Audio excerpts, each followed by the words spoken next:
कि मोदी जी अगर आपको देश के लोग इतना ही पसंद करते हैं, आपकी मन की बात का इतना ही असर है, आपकी गारंटी का इतना असर है, 2024 का चुनाव ईवीएम से नहीं बैलेट पेपर से होने दो, और उसके बाद अगर तुम 40 सीटें भी जीत के ले जाओ, हमेशा के लिए समाज और राजनीति छोड़ देंगे साथ। 400 की बात करते हो, अरे दूध का दूध पानी का पानी हो जाएगा। एक बार ईवीएम हटाकर चुनाव तो लड़ो, कितनी तुम्हारी लोकप्रियता है वो दिख पड़ेगी। क्योंकि हमारी तो कोई खबर आएगी नहीं, अभी इतना बड़ा हो गया, कोई टीवी वाला खबर देगा क्या? नहीं देगा। अबे हमको टीवी वाले की आदत भी होगी, खाली उनके खबर पर हम निर्भर ही नहीं है, ये इतने सारे हो गए टीवी वाले। अब सोशल मीडिया दुनिया में पहले नंबर का मीडिया हो गया है। अगर सारे बूथ लेवल पर आप कमेटियां बना लेते हो तो आप ईवीएम फोड़ने के लिए वहां तैयार रहोगे।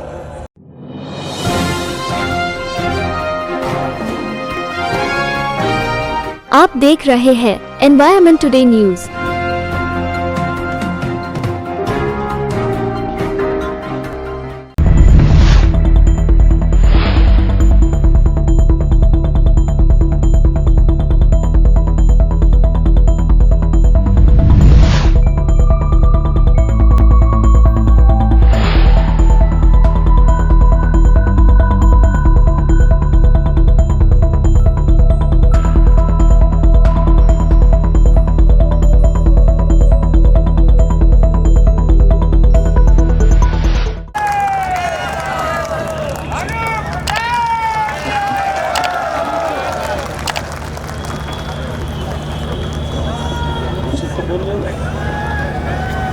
Thank you. ये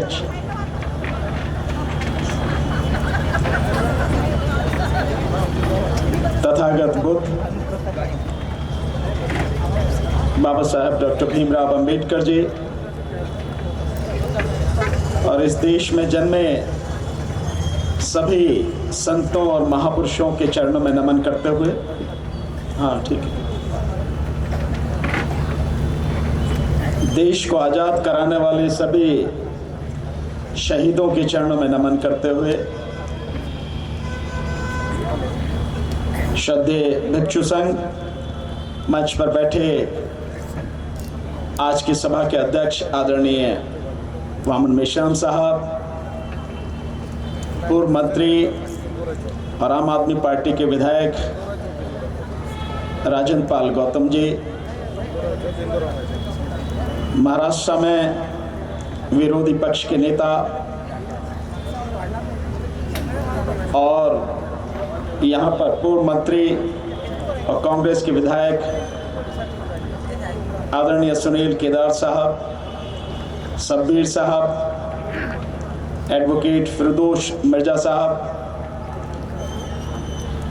और ईवीएम हटाओ संयुक्त मोर्चा के राष्ट्रीय कोऑर्डिनेटर इंजीनियर डीसी कपिल साहब, स्मिता कामरे जी, अन्य सभी साथी जो मंच पर बैठे हैं और सामने बैठे हुए मेरे सभी बुजुर्ग नौजवान साथी, माताएं, बहनें, आप सभी को मेरा नमो बुद्धाय, जय भीम, आदाब, सत श्री अकाल, नमस्कार, जय भीम, जय भारत, जय संविधान। साथियों,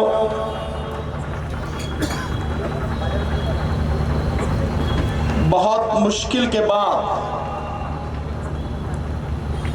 हम लोगों को जीने का अधिकार मिला, इस देश के लोगों को जीने का अधिकार मिला। इस देश के संविधान ने इस देश के तमाम नागरिकों को जीने का अधिकार दिया। बिना अधिकार के जीने का कोई अर्थ नहीं है साथियों। वो अधिकार इस देश के संविधान ने आपको दिया।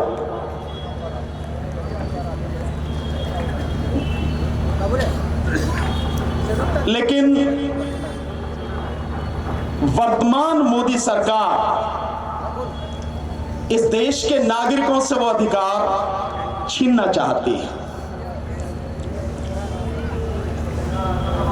और अगर छीनना चाहते हैं तो क्या हम लोग मुर्दे हैं कि यूं ही छीनने देंगे आपको? होगी आपके पास ताकत, आपके पास तोप तमंचे होंगे, फौज होगी, पुलिस होगी, लेकिन हम भी तो हैं भाई, ऐसे ही थोड़ी कुछ छिन जाने देंगे।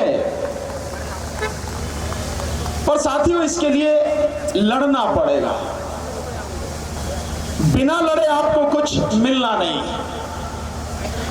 और लड़ाई इस बार बहुत आर पार की लड़ाई होनी है, कोई साधारण लड़ाई नहीं है। ये केवल एक मशीन को हटाने भर की लड़ाई नहीं है। ये लड़ाई इस देश के 140 करोड़ नागरिकों और इस देश के 100 करोड़ मतदाताओं के संवैधानिक अधिकार, मूल अधिकार और मानव अधिकारों को बचाने की लड़ाई है साथियों। और किसी भी सरकार को यह हक नहीं है कि इस देश के नागरिकों से वो अधिकार छीनने की कोशिश भी करे, लेकिन कोशिश लगातार की जा रही है और लगातार ये अधिकार छीने जा रहे हैं। माननीय वामन मेश्राम साहब तो बहुत लंबे समय से ईवीएम की बात कर रहे हैं, पर हम लोग 30 मई 2019 जब मोदी सरकार ने दूसरी बार शपथ ली, तब से हम लगातार आंदोलन कर रहे हैं। दिल्ली में जंतर मंतर पर 2019 में 5 बार आंदोलन किया।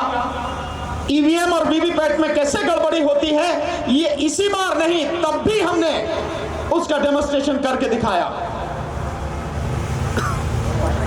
और किस किस तरह से बेईमानी हो रही है, सारी चीजें एक एक करके लोगों के सामने रखी, जिसका नतीजा है कि आज पूरे देश में हर गांव में, गली मोहल्लों में ईवीएम के खिलाफ आवाज उठ रही है।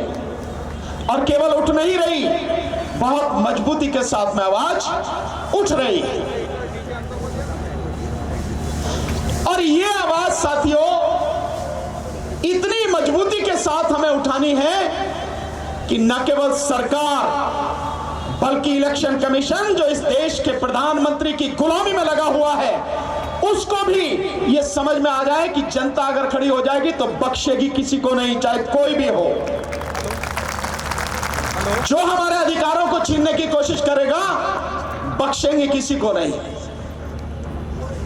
इलेक्शन कमीशन जिसकी जिम्मेदारी है इस देश में स्वतंत्र, निष्पक्ष और पारदर्शी चुनाव कराने की, वो इलेक्शन कमीशन अपनी जिम्मेदारी न निभा के, अपना संवैधानिक दायित्व न निभा के सरकार की गुलामी में लगा हुआ है। माना मैंने कि इलेक्शन कमीशन को आज की तारीख में मोदी जी ने पूरी तरह से अपने हाथ में ले लिया है कि जिसको चाहेंगे वो बनाएंगे, लेकिन पहले भी तो सरकार ही बनाती थी इलेक्शन कमीशन को। बावजूद उसके इस देश ने टीएन शेषन जी जैसा इलेक्शन कमिश्नर देखा है, उनको भी तो सरकार ने नियुक्त किया था, लेकिन उस व्यक्ति ने अपने आप को मानसिक गुलाम न बना के देश के संविधान और देश की जनता के प्रति ईमानदारी से अपनी जिम्मेदारी निभाई और किसी भी सरकार की बात न मानकर स्वतंत्र, निष्पक्ष और पारदर्शी चुनाव कराया। यह सारी व्यवस्था देश के संविधान में है, ऐसा कुछ भी नहीं है कि जो संविधान में ना हो। अभी आदरणीय फिरदौस मिर्जा साहब ने उस अमेंडमेंट के विषय में बताया आपको जो बाबा साहब ने इलेक्शन कमीशन के विषय में लेकर आए, और बहुत ही सावधानी से इलेक्शन कमीशन को स्वतंत्र रखा जाए, उसकी सारी व्यवस्था देश के संविधान में अनुच्छेद 324 में की गई है। और इलेक्शन कमीशन पूरी तरह से निष्पक्ष रहे, इसके लिए हर वो कदम उठाया गया, हर वो व्यवस्था की गई जिससे इलेक्शन कमीशन पूरी तरह से सरकार के दबाव से मुक्त रहे और ईमानदारी से अपना कर्तव्य निभा सके।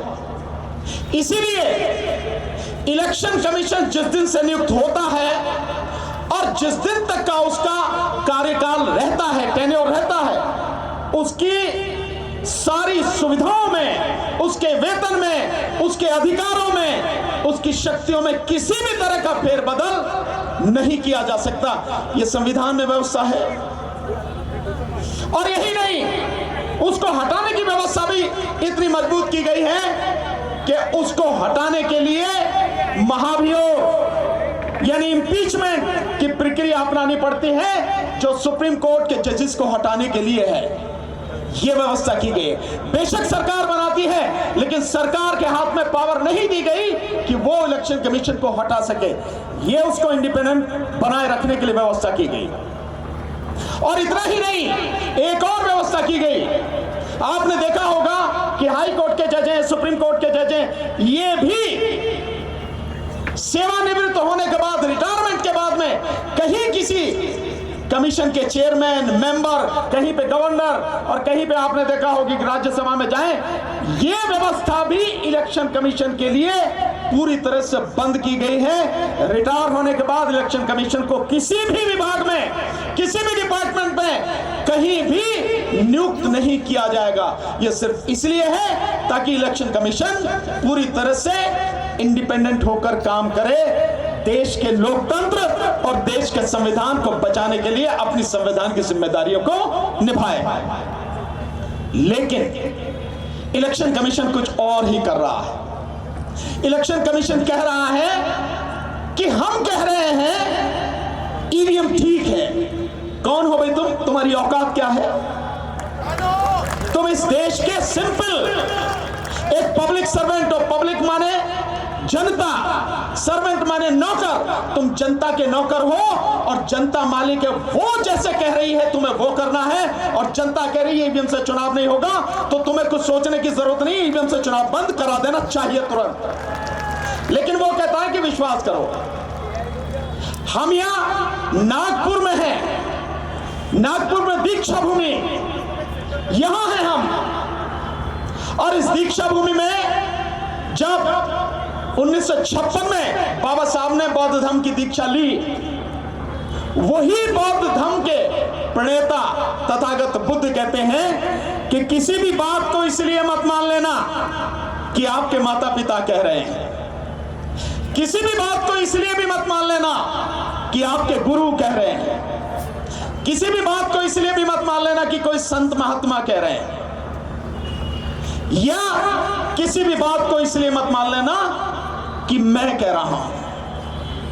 इससे बड़ा कोई आधार नहीं हो सकता सच्चाई को स्थापित करने का और सच को जानने का। उन्होंने अपने लिए भी कहा कि किसी को इसलिए मान लेना किसी बात को कि मैं कह रहा हूं। किसी भी बात को तभी मानना जब आप अपने अनुभव से, ज्ञान से इस निष्कर्ष पर पहुंचो कि यह बात सही है और इससे बहुत से लोगों का कल्याण होगा। और जनता का नौकर कह रहा है कि मैं जो कह रहा हूं इस बात को मान लो।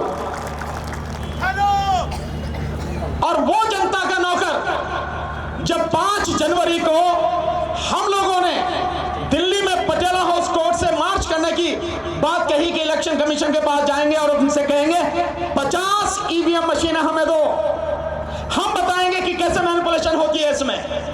वही इलेक्शन कमीशन डर गया, हमें 50 मशीनें देने को तैयार नहीं। हम लोगों को पुलिस के माध्यम से डिटेन कराया गया। सरकार और इलेक्शन कमीशन दोनों डर गए। और उसके बाद में जब 6 जनवरी 2024 को दिल्ली में जंतर मंतर पर हमने बाकायदा डेमोन्स्ट्रेशन दिखा के सरकार को और इलेक्शन कमीशन को नंगा कर दिया और कहा कि इस तरह से गड़बड़ी होती है, प्रदर्शन करके दिखाया। उसके बाद ईवीएम लेके जगह जगह घूम रहा है। 40,000 गाड़ियां उतारी हैं इलेक्शन कमीशन ने। इलेक्शन कमीशन का तो नाम है, वैसे तो मोदी जी ने उतारी है कि उस पर लिखा हुआ है ना गाड़ी पे, मोदी की गारंटी, यही लिखा हुआ। सो आप जो दुनिया को बताते फिर रहे हो, लोगों को बताते फिर रहे हो, उनसे साइन कराते फिर रहे हो, हमें दिखाओ ना। ये क्या बताएंगे लोग? इन्हें क्या पता है? क्योंकि इन्हें यूं नहीं पता। मैं बार बार एक सवाल पूछता हूं, इस देश की सुप्रीम कोर्ट के तमाम जजेस से, हाई कोर्ट के तमाम जजेस से, इस देश में जितने भी डिस्ट्रिक्ट कोर्ट हैं उनकी जितने भी जजेस हैं उन सबसे तमाम आईएएस ऑफिसरों से, तमाम आईपीएस ऑफिसरों से, कलेक्टर, एसपी, एसएसपी, सबसे मैं पूछता हूं, इस देश के तमाम प्रोफेसर से पूछ रहा हूं, तमाम मंत्री, प्रधानमंत्री, मुख्यमंत्री, सबसे पूछ रहा हूं, सारे एडवोकेट से पूछ रहा हूं, डॉक्टर से पूछ रहा हूं, इंजीनियर एक्सेप्ट सॉफ्टवेयर इंजीनियर उनसे, और जितने भी पीएचडी करे हुए लोग हैं, पढ़े लिखे लोग हैं, भाई ईवीएम की तकनीक क्या है जानते हो क्या? इसे ईवीएम कैसे काम करती है जानते हो क्या? इसे आप बताइए, सारे के सारे लोग जानते हैं क्या? मुझे लगता है चुप बैठे ही जानते हैं शायद। तो बताइए, सारे लोग जानते हो क्या?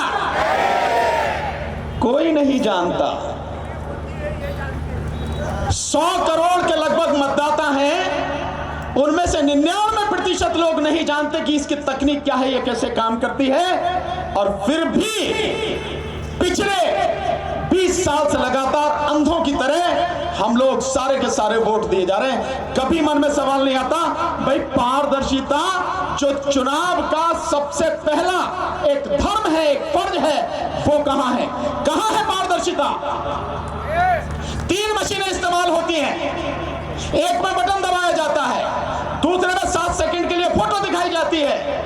जिसकी फोटो दिखाई जाती है वो कागज दिया नहीं जाता, उसकी गिनती नहीं होती, और जिसमें पता नहीं है कंट्रोल यूनिट कि हमारी वोट गई भी है, नहीं भी गई, कहां गई है, किसको गई है, उसकी गिनती की जाती है। इससे ज्यादा बड़ा अधर्म, इससे बड़ा देशद्रोह कोई होगा क्या? लेकिन बावजूद सरकार इसको लगातार बरकरार रखने चाहती है। लेकिन मोदी जी, आप इस बार बहुत ध्यान से सुन लें, इस बार हम 2024 का लोकसभा चुनाव ईवीएम से नहीं होने देंगे। आप में जितनी ताकतें लगा लो, इलेक्शन कमीशन में जितना दम है लगा ले, ये देश की जनता इस बार बताएगी कि चुनाव वैसा होगा जैसे हम चाहते हैं, और वो केवल और केवल बैलेट पेपर से होगा। साथियों, इसलिए साथियों, आप सबको कमर कसनी होगी। ध्यान रखना, हमें वोट डालने जरूर जाना है। वोट चाहे जैसे भी हो, हमारी पूरी कोशिश है कि चुनाव बैलेट पेपर से हो। लेकिन अगर परिस्थितियां किसी तरह की हुई, फिर भी वोट डालने जाना है। यह नहीं सोचना कि जीतेगा यही तो यार वोट डाल के क्या करेंगे, नहीं, वोट डालने जरूर जाना है। सारी व्यवस्था है आगे तक की, ऐसा कुछ भी नहीं है जो हमने छोड़ रखा है। साथियों, इस बार मोदी को घुटनों पर लेकर आएंगे और मोदी सरकार को उसकी औकात दिखाएंगे। साथियों, जो उन्होंने अब तक किया है वो आगे होने नहीं देंगे किसी भी कीमत पर, चाहे कुछ भी हो जाए। क्यों नहीं होने देंगे साथियों? अगर देश में अदालतों को, हालांकि इस बार 19वीं जगह है कि जब इलेक्टोरल बॉन्ड के विषय में इतना बढ़िया फैसला सुप्रीम कोर्ट का आया है, तो एडीआर की ईवीएम को लेकर जो पिटीशन पड़ी हुई है, जिस पे आर्गुमेंट हो चुके हैं, जजमेंट आया नहीं है, हम सब लोग उम्मीद करते हैं कि उस पर भी इलेक्टोरल बॉन्ड की तरह बढ़िया जजमेंट आएगा और ईवीएम बैन होगी। लेकिन कह कुछ नहीं सकते। तो सुप्रीम कोर्ट जिसको सुमोटो एक्शन लेना चाहिए, वो भी सुमोटो एक्शन नहीं ले रही। मैं क्यों कह रहा हूं ये बात इसलिए कह रहा हूं साथियों कि हमारे भाई राजेंद्र पाल गौतम जी ने अभी BEL, भारत इलेक्ट्रॉनिक्स लिमिटेड, जो कंपनी है जो ईवीएम बनाती है, वीवीपैट बनाती है, जिसका जिक्र किया है, जिसमें 7 में से 4 डायरेक्टर बीजेपी के हैं। और क्या करते हैं वो? उस कंपनी को पूरी तरह से उन्होंने होल्ड कर रखा, उनके कब्जे में है। मतलब बहुत अजीब सी बात है कि जो कंपनियां ईवीएम और वीवीपैट बना रही हैं, ECIL, electronic corporation of India limited, Hyderabad, और दूसरे BEL, Bharat electronics limited, Bangalore, ये दोनों की दोनों कंपनियां भारत सरकार की कंपनियां हैं। भारत सरकार जो बेईमानी कर कर लगातार जीत रही है, जो 3 राज्यों में अभी कांग्रेस के हाथ से बनी हुई सरकार जिन्होंने छीन ली, राजस्थान, मध्य प्रदेश और छत्तीसगढ़ से, वही जो बीजेपी है, उसी को सारी जिम्मा दिया हुआ है ईवीएम और वीवीपैट मशीन बनाने का। सो भारत सरकार की कंपनियां हैं, और उन भारत सरकार की कंपनियों में भी बीजेपी के पदाधिकारी डायरेक्टर हैं। 4 डायरेक्टर जो हैं, एक तो है मिस्टर पार्थ सारथी, जो बीजेपी का ओबीसी मोर्चा है उसके वो राष्ट्रीय सचिव हैं जो इंडिपेंडेंट डायरेक्टर हैं, और इसके अलावा एक मिस्टर कजारीवाला है, कचारिया करके हैं, कचारिया वहां के हैं,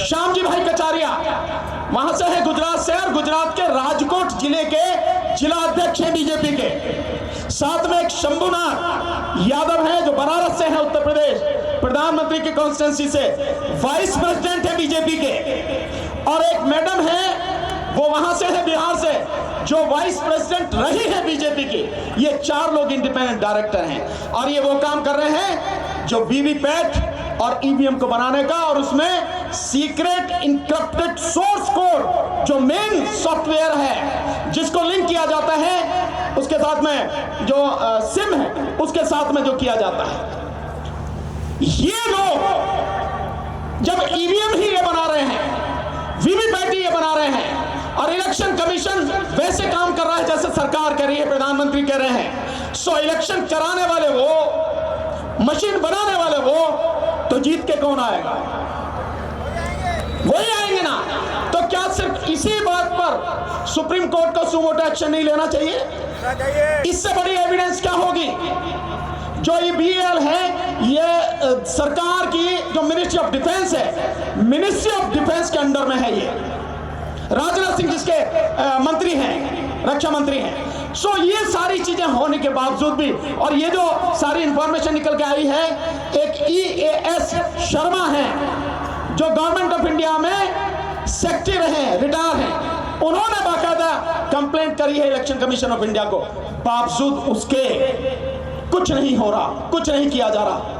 इसीलिए मैं बार बार कहता हूं कि आज की तारीख में केवल और केवल जन आंदोलन ही इस देश को बचा सकता है। साथियों, ये लड़ाई आर पार की लड़ाई अब होने वाली है, और पूरी ताकत से आपको लड़नी है। आप केवल नागपुर से नहीं है, पूरे विदर्भ के इलाके से आप आए हैं। ये विदर्भ की आवाज न केवल महाराष्ट्र में बल्कि पूरे देश में जबरदस्त तरीके से गूंजनी चाहिए, और इस बार चाहे जो भी हो जाए ईवीएम से चुनाव हम होने नहीं देंगे। साथियों, इस देश में इस ईवीएम के माध्यम से हमारे तमाम अधिकारों को छीन लिया गया है, हमारे बच्चों से हमारी शिक्षा छीन ली गई, हमारे बच्चों का भविष्य छीन लिया गया, रोजगार छीन लिया गया उनसे। इस ईवीएम के माध्यम से इस देश के लोगों से स्वास्थ्य सुविधाएं छीन ली गई।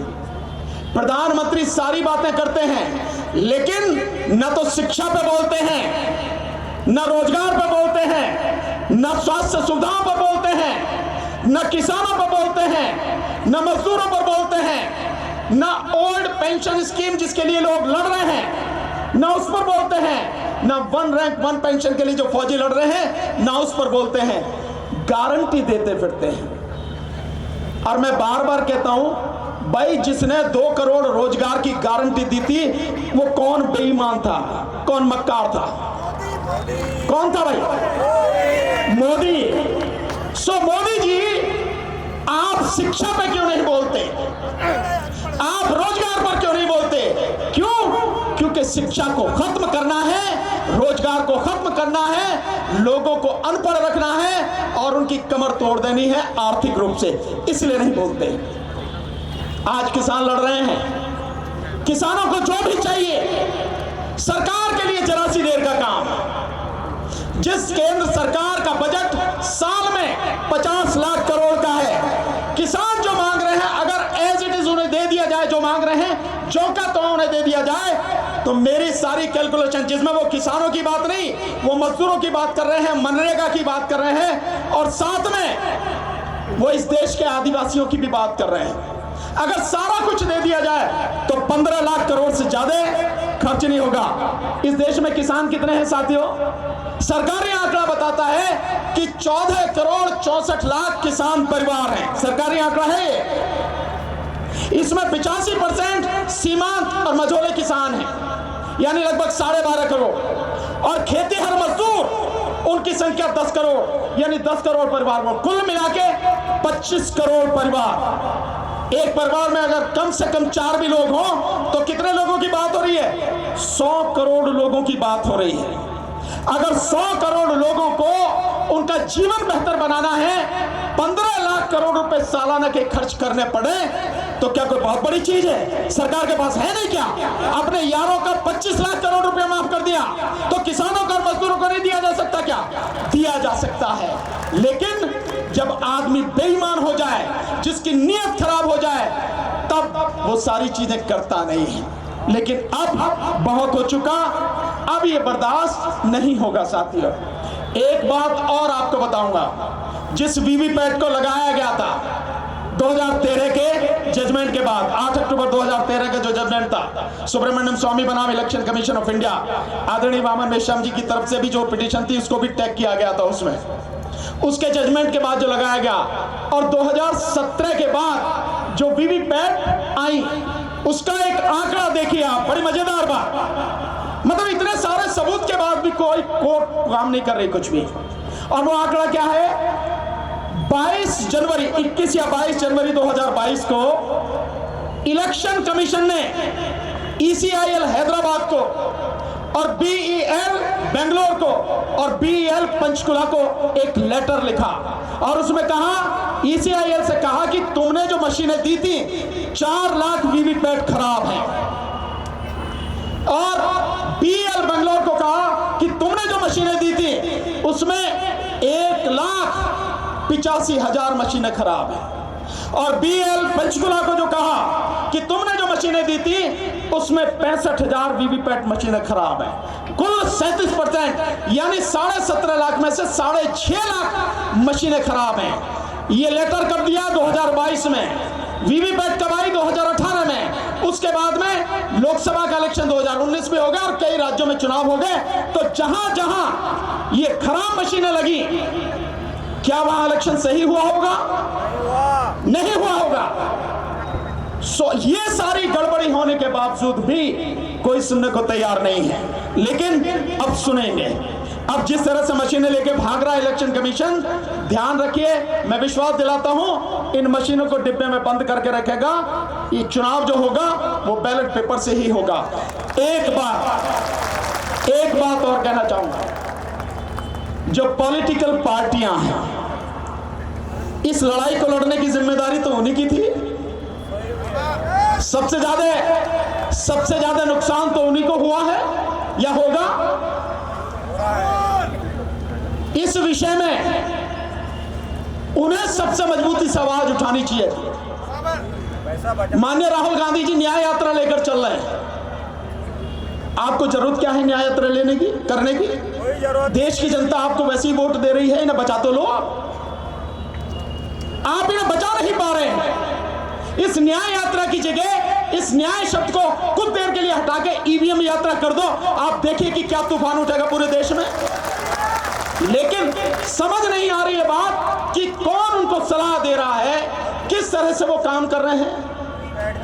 उनके पिताजी के सबसे बड़े तकनीकी सलाहकार सेन पित्रोदा इस देश में संचार क्रांति को लाने वाले, कंप्यूटर को लाने वाले, शिकागो में रहते हैं। राहुल गांधी की ओवरसीज यानी विदेशों में जितनी भी मीटिंग होती है सबको वो मैनेज करते हैं, सबकी व्यवस्था वो करते हैं। वो कह रहे हैं कि ईवीएम में गड़बड़ी होती है और विपक्ष को इकट्ठे होकर इसके खिलाफ लड़ना चाहिए। बावजूद उसके उनकी समझ में नहीं आ रही। बहुत अजीब सी स्थिति है कि उनकी समझ में नहीं आ रही। मैंने नॉर्थ एवेन्यू में एक मीटिंग हुई थी, माननीय दिग्विजय सिंह वहां पर आए थे, कांग्रेस के नेता। मैंने उनके सामने ही ये सारी बातें कही। क्यों नहीं बोलते राहुल गांधी जी, क्यों नहीं बोलते सोनिया जी, खड़गे साहब क्यों चुप हैं? अगर देश में कोई तबाही होती है ईवीएम की वजह से, तो जितनी जिम्मेदार बीजेपी या मोदी सरकार है उतनी ही जिम्मेदार कांग्रेस भी होगी और बाकी विपक्षी पार्टियां भी होंगी। आप इससे बच नहीं सकते हैं।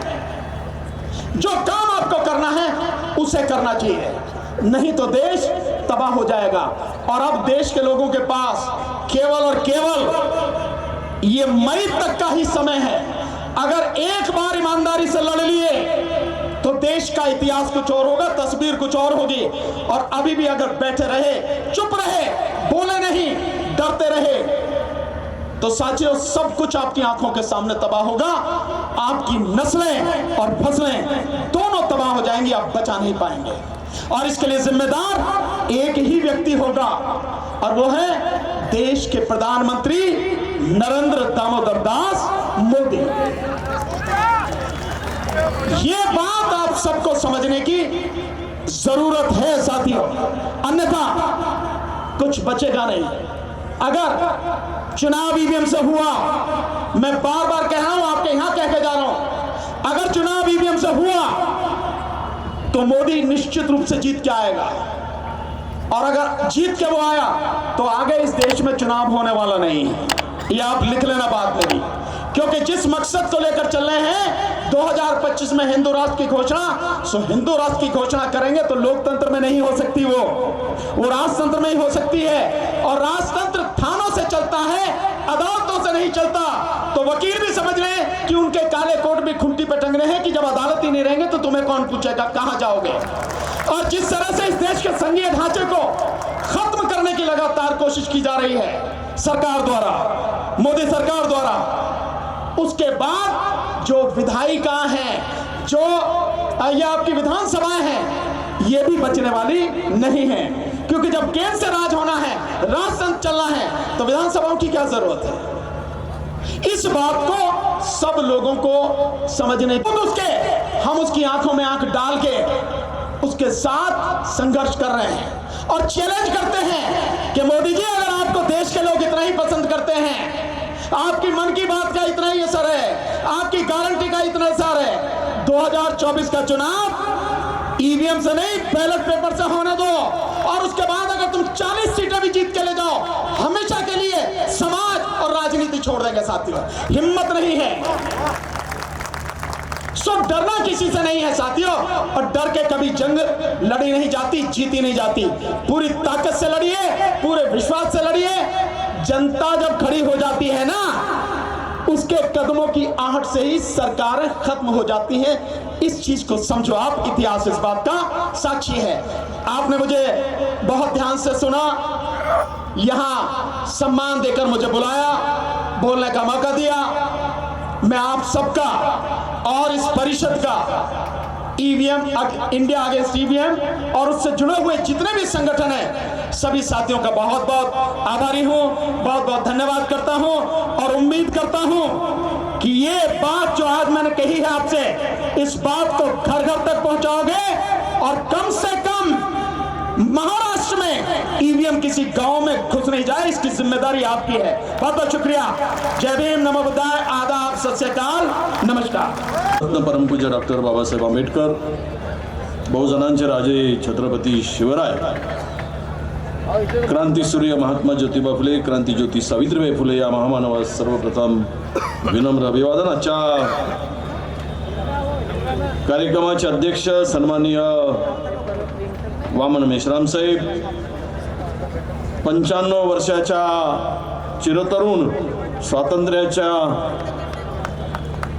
स्वातंत्र्यामध्ये ज्यांनी स्वतः उडी घेऊन स्वातंत्र्यासाठी खंबीरपणे उभे असलेल्या आमच्या आदरणीय चितळेताई, स्वातंत्र्य संग्राम सेनानी, या मंचावर उपस्थित असलेले ॲडव्होकेट राजेंद्र पालजी, आमदार आणि पूर्व मंत्री माननीय सुनील केदारजी, माजी मंत्री ॲडव्होकेट भानुप्रसाद सिंगजी, सन्माननीय माजी आमदार प्रकाशभाऊ गजबीजी, ॲडव्होकेट फिरदोश मिर्जाजी, सन्माननीय अमन कांबळेजी, संचालक आवाज इंडिया उत्तम शेवळेजी, प्रीतम बलकुंडेजी, गुणवंत देवपारेजी, ॲडव्होकेट स्मिता कांबळेजी, डॉक्टर दिलीप कांबळेजी, अवंतिका लेकुरवाळीजी आणि रश्मिताई बर्वेजी, माजी जिला परिषद अध्यक्ष, और या मंच पर विराजमान सभी महानुभाव, मान्यवर और ईवीएम के खिलाफ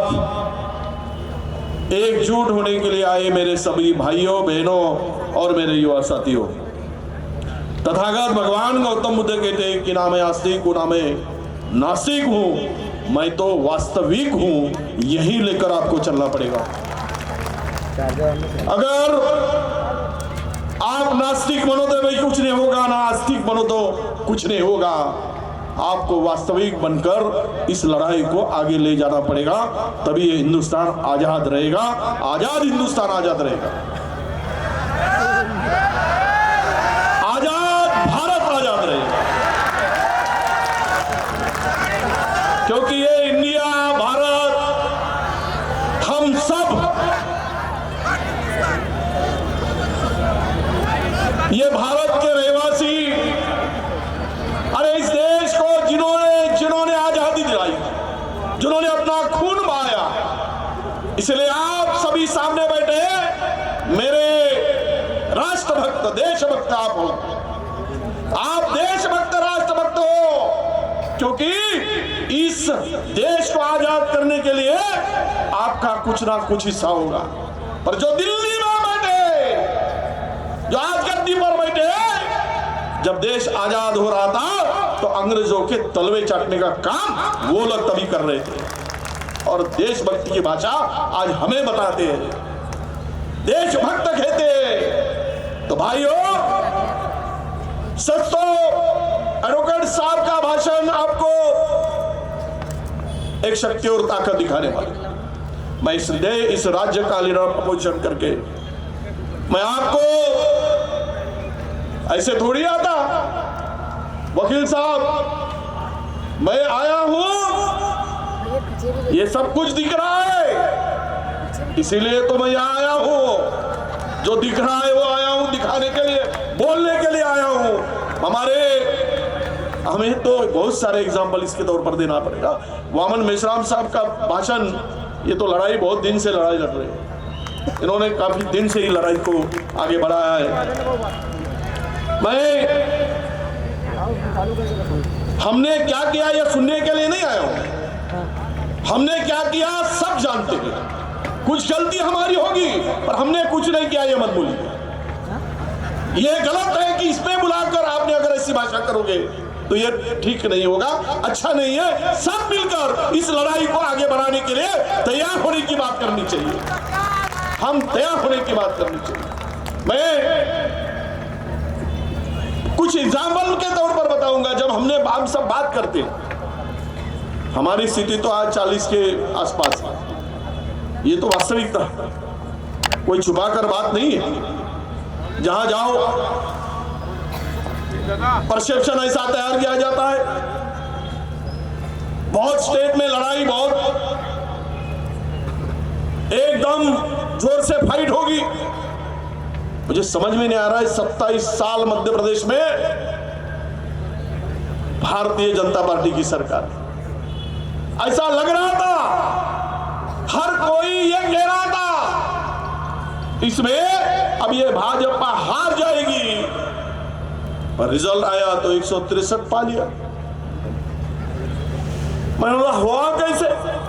बहुत सारे डॉक्टरों ने, इंजीनियरों ने बोला, डॉक्टर विशेष रूप से नागपुर में मध्य प्रदेश से लोग आते हैं और यहाँ पे इलाज के लिए आते हैं, तो पूछा जाता है कुछ लोग कि क्या चल रहा है, क्या माहौल है। सबने बोला वहां पे कांग्रेस का माहौल है और जीत गया भाजपा।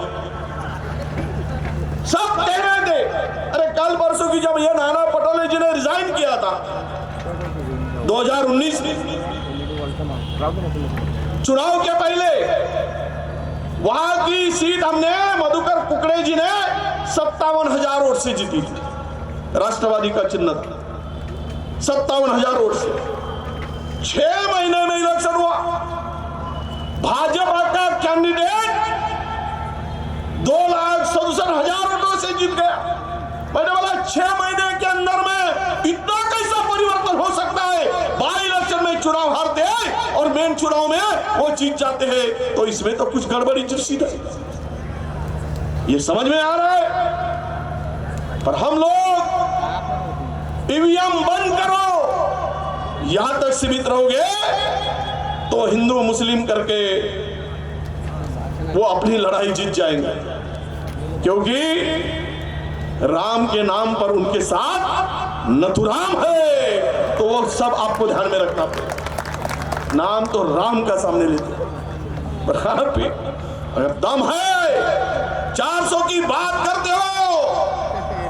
अरे दूध का दूध पानी का पानी हो जाएगा। एक बार ईवीएम हटाकर चुनाव तो लड़ो, कितनी तुम्हारी लोकप्रियता है वो दिख पड़ेगी। 40 के नीचे नहीं आओगे तो पता चल जाएगा।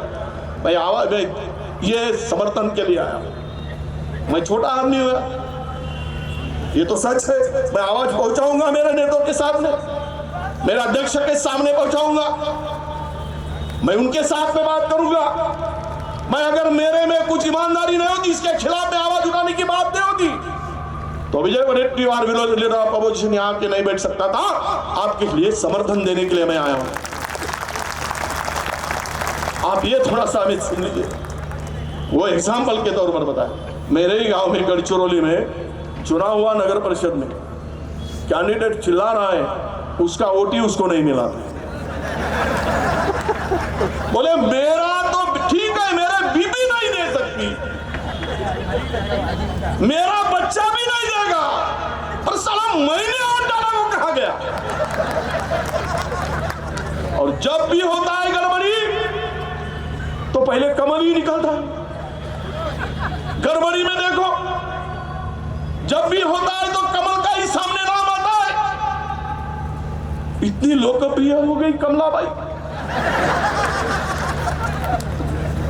मुझे समझ में नहीं आ रहा है कि आगे देखिए, आज तुम हम सब लोग बाबा साहब के संविधान का कवच है, इसीलिए जिंदा है। अगर ये कवच टूट जाएगा तो तुम्हें और हमें गुलाम होकर जीना पड़ेगा। संविधान बचाना और संविधान को तोड़ने का काम भी चल रहा है। इलेक्शन आयुक्त अभी आने वाले दिनों में वो तो उनके जेब का रखा हुआ गुलाम दिखेगा, क्योंकि वो चुनाव, उसका selection CJI, leader of opposition और प्राइम मिनिस्टर तीनों मिलकर उसका चुनाव होता था। अब सीजेआई को हटाया गया, एक मिनिस्टर को लाया गया। अब leader of opposition 1 versus 2, prime minister और उनका मिनिस्टर। तो क्या ईमानदार आदमी बैठेगा वहां पे? वो सच्चा आदमी बैठेगा? ये तो कठपुतली बनाकर बिठा दिया है, इनके हाथ में डोर दे दी है, थाम ली गई है, वो नचाता है वैसे नचाते। अब सब कुछ चल रहा है। अरे हम कहते हम डरने वाले नहीं।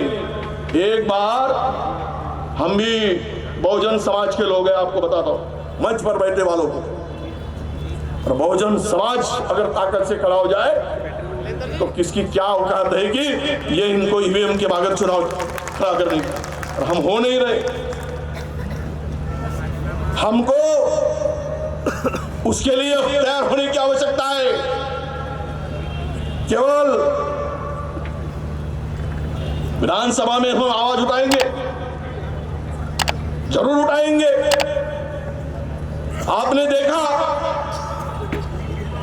पूरे देश में क्या चल रहा है। विधानसभा में आवाज उठाकर यह सवाल खड़े होने वाला है, जिस देश का किसान खुद के लड़ाई के लिए रास्ते पर उतरता है तो तानाशाह डर जाता है और रास्ते में खिले पहुंचा देता है, तो डर का कितना माहौल होगा ये पता चलेगा आपको। डरा हुआ है, तानाशाह की पद्धति से काम चल रहा है। एक बार आप कहते हैं ना, सब अभी लोग हमसे भी कुछ जाना चालू कर दिया है, कल परसों चले गए। अब क्या करें? जिसका पास में माल वो बोलता है कर लो अपने आगे गाल, ये स्थिति है। पर एक बार मैं ये भी कहूंगा, अरे भाजपाइयों तुम्हारे में दम है तो एक बार वो ईडी और सीबीआई को बाजू कर दो, फिर देखो तुम्हारे में कितनी औकात और कितनी हिम्मत है। ये भी होना चाहिए। कोई इच्छा से भी नहीं जाता जी, अभी क्या करे। ये तो सच है। अगर कोई ईमानदार है, लड़ता है, तो उसको भी डाला जाता है ना। तुम्हारा आप पार्टी का केजरीवाल जी नहीं, उसके पहले के मनोज सिसोदिया जी डाल दिया ना। शिबू सोरेन चिल्ला कर कह रहा है मेरी जमीन नहीं है। हेमंत जी सोरेन फिर भी डाल दिया ना। जो चिल्लाएगा उसको ईडी। अब जब तक ये ईडी को बीड़ी करके नहीं फूकेंगे तब तक ये अंदर डालते रहेंगे। ये चल रहा है, हम तो डरे नहीं है, इसलिए ताकत के साथ में कहते हैं। डर निकाल दिया हमने। केजरीवाल जी, सिसोदिया जी, वो बेचारा संजय सिंह जी, आपका हमारा संजय राउत, देशमुख 14 महीने रहे, वो हमारा संजय राउत रहेंगे। ठीक है, बाहर के लोगों से कम संपर्क होगा, अंदर के लोगों से तो 2000 लोगों का ब्रेन वॉश करने का काम कर देंगे हम कि भाई रे गलत हुआ है तुम्हारे साथ, बाहर निकलो, तो हमारे साथ में लड़ाई के लिए बाहर आओ, हम करेंगे। मैं बहुत ज्यादा समय नहीं लूंगा, पर इस तानाशाह को अगर 2024 में तुम हम मिलकर इस देश के जिस तरह से सरकार इस देश को चला रही है, ये बीजेपी को नहीं हटाओगे, ना तुम बचेंगे ना हम बचेंगे। कल के हम गुलाम, इस देश के गुलाम करके हमको सबको कहलाएंगे। इसलिए गुलामी से मुक्ति पाना है तो बाबा साहब अम्बेडकर के संविधान की कसम खाकर सबको एक साथ मिलकर इस लड़ाई को आगे बढ़ाना पड़ेगा। हम आपके साथ रहेंगे, हम आपके साथ रहेंगे। भाइयों, चल रहा है उसका दौर। मैं समाप्ति की ओर, बहुत सारे, मैंने भी कुछ मुद्दों को काफी लेकर आया था। वकील साहब का भाषण सुना, उन्होंने सारे मुद्दों को बहुत जोर शोर से रखा।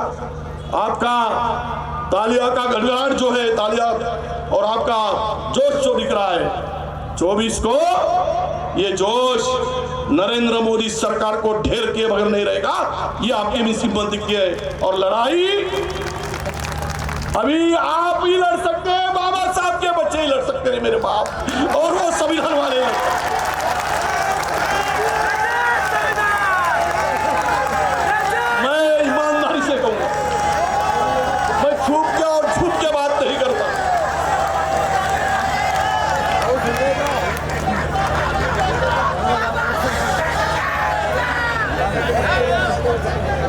अरे ये कुछ देर की खामोशी है, फिर शोर आएगा। ये कुछ देर की खामोशी है, फिर शोर आएगा। तुम्हारा वक्त आया है, हमारा दौर भी आएगा, हमारा दौर भी आएगा। ये बताते हुए मेरे शब्दों को विराम देता हूं। धन्यवाद। जय हिंद, जय महाराष्ट्र। ईवीएम है।